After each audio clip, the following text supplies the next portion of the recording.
మీ trading లాభాలపై high brokerage charge చేస్తున్నారా? అయితే రతన్ టాటా ఇన్వెస్ట్ చేసిన అప్స్టాక్స్లో ఫ్రీ డిమాట్ అకౌంట్తో కేవలం ₹20 బ్రోకరేజ్తో ట్రేడింగ్ చేసుకోండి. అలాగే life time zero MC charges. డిస్క్రిప్షన్లో లింక్తో అకౌంట్ క్రియేట్ చేస్తే ₹1000 brokerage cash back and ₹20,000 free rocket calls ఫ్రీగా పొందండి.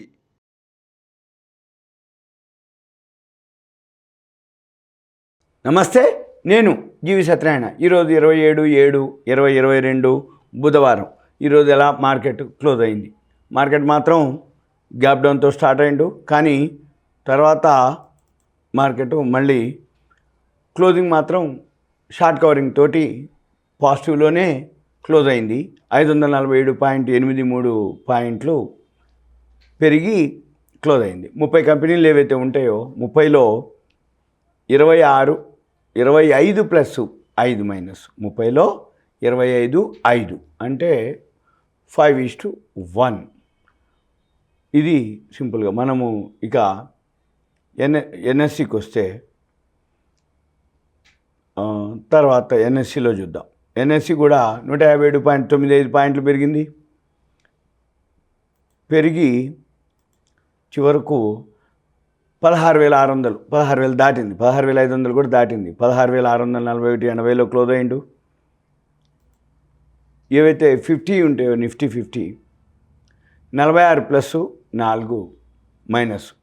టాప్ గెయినర్స్గా ఏవైతే ఉన్నాయో pharma company Sun Pharma, SBI, Divi's lab, LNT, TCS ఇవి టాప్ గెయినర్స్గా ఉన్నాయి.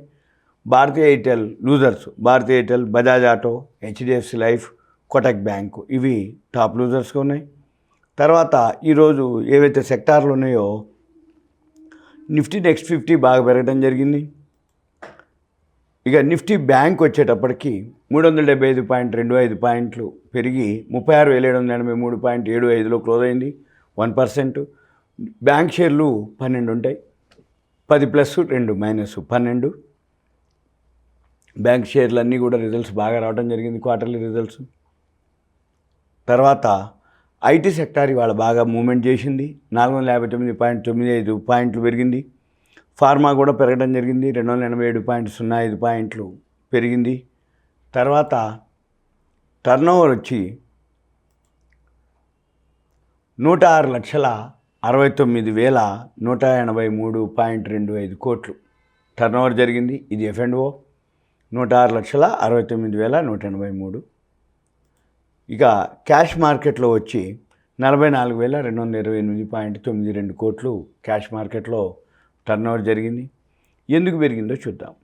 వరల్డ్ మార్కెట్లు ఏవైతే ఉన్నాయో గ్లోబల్ మార్కెట్లు, ఏషియన్ మార్కెట్లు కూడా ప్లస్లోనే క్లోజ్ అవ్వడం జరిగింది. ఇప్పుడు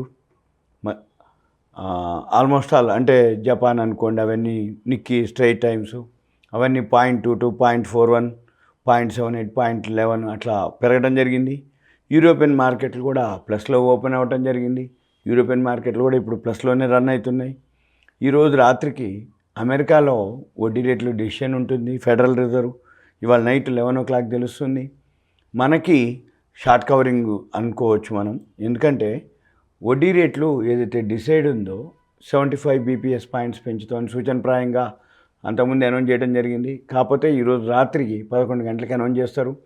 మనకి రేపు గురువారం monthly, weekly Nifty, bank Nifty కంపెనీలు ఏవైతే స్క్రిప్ట్స్ అవన్నీ కూడా F&O క్లోజింగ్ ఉంది. మనకి రేపు July month expiry, next August మంత్లోకి ఎల్లుండి వెళ్తాం. అంటే ఏంది, రేపు వచ్చి మళ్ళీ వోలటాలిటీ ఉంటుంది క్లోజింగ్ కాబట్టి. ఉదయం యుఎస్ మార్కెట్లో వడ్డీ రేట్లను డిసైడ్ చేస్తారు. మధ్యాహ్నం మళ్ళీ మనది మంత్లీ, వీక్లీ ఏవైతే ఎక్స్పైరీ ఉంది కాబట్టి దాన్ని ఫాలో అవుతాయి. మళ్ళీ ఎండ్ ఆఫ్ ద అంటే 2:30 తర్వాత ఎల్లుండికి ఎలా ఉండబోతుంది అనేది దాన్ని బట్టి మళ్ళీ మన మార్కెట్లో రేపు చాలా హై, లో, అప్ అండ్ డౌన్ బాగా వోలటాలిటీ ఉంటుంది. స్టాప్ లాస్ కంపల్సరీగా పెట్టుకోవాలి. లేదు సపోర్ట్ వచ్చినప్పుడు ఎంటర్ అవ్వాలి, కొంచెం ప్రాఫిట్ ఏదో చూసుకొని ఎగ్జిట్ అవ్వాలి. ఎందుకంటే అప్పటిదాకా పెరుగున్నాయి పడిపోతాయి, అప్పటిదాకా పడున్నాయి ఒకటేసారి పెరుగుతాయి. ఇది సింపుల్గా మనం ఆ నుంచి. ఇంకొకటి ఎఫ్ఐఎల్ కంటిన్యూగా అమ్మటం జరుగుతుంది మళ్ళీ 3 రోజుల నుంచి.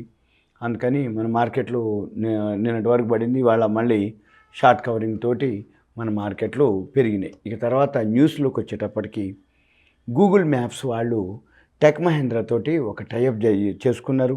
వాళ్ళు స్ట్రీట్ వ్యూ ఫీచర్స్ ఉంటుంది, అంటే బజార్ స్ట్రీట్ వ్యూ ఫీచర్స్ ఏదైతే గూగుల్ మ్యాప్స్ ఉన్నాయో వాళ్ళు ఇండియాలో పార్ట్నర్షిప్ టెక్ మహేంద్ర తోటి లాంచ్ చేయడం జరిగింది. టెక్ మహేంద్రాకి గుడ్ న్యూస్ అది.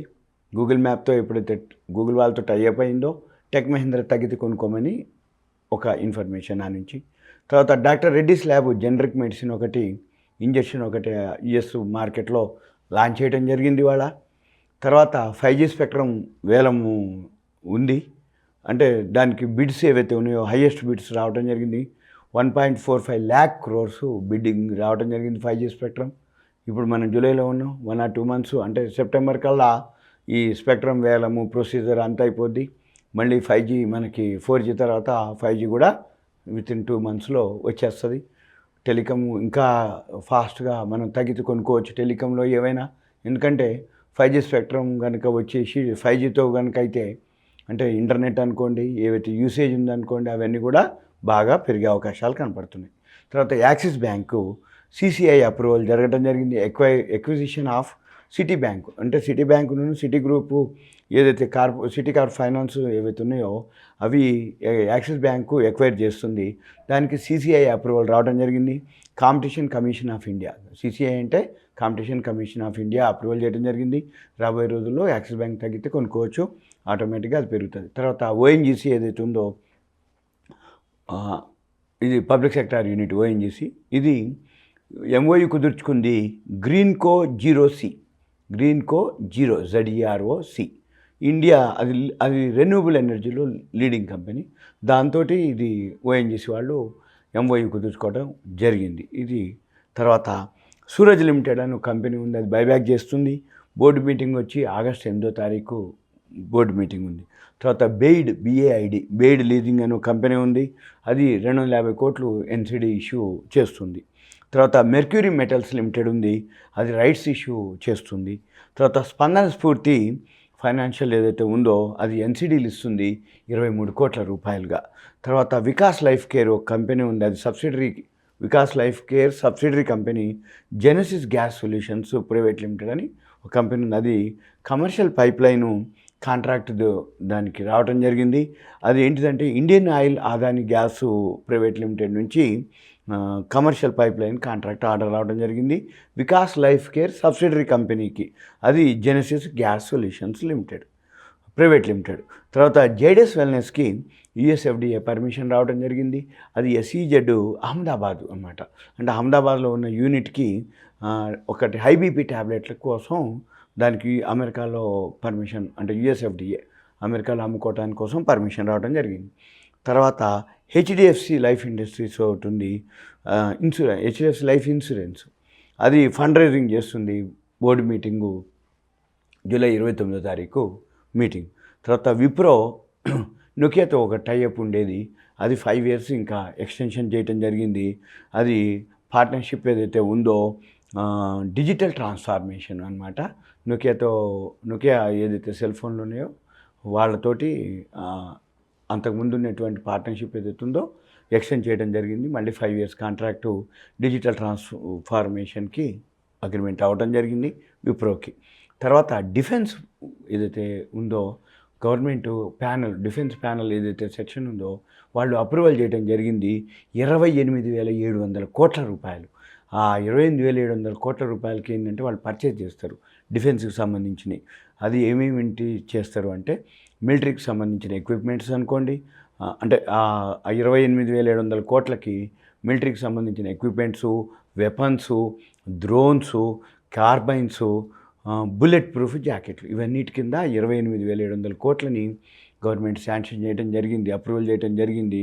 అయితే అవి ఎవరికి ఇస్తారు అంటే BEL భారత్ ఎలక్ట్రానిక్స్ లిమిటెడ్ ఒకటి, మిధాని ఒకటి, ఆ రెండింటికి ఆర్డర్స్ రావడం జరుగుతుంది. కాబట్టి రాబోయే రోజుల్లో తగ్గితే BEL మిధానిని కొనుక్కోవచ్చు. FIL మాత్రం మళ్ళీ అమ్మకం మొదలుపెట్టారు కాబట్టి ఈరోజు మళ్ళీ మార్కెట్ పెరిగింది కాబట్టి FIL డేటా రాలేదు మనకి, మనం గమనించాలి. ఇంకొకటి ఏంటిదంటే ఇవాళ పెరిగింది, రేపు గురువారం monthly weekly Nifty bank Nifty closing కాబట్టి వాలటాలిటీ బాగా ఉంటుంది, అదొకటి అబ్జర్వ్ చేయాలి. నేను మరలా ఇంకొక వీడియోతో మీకు కలుస్తాను. సుమన్ టీవీ ప్రేక్షకులకు ధన్యవాదాలు. ఇది మీకు ఒక information awareness purpose. Thank you. సెలవు.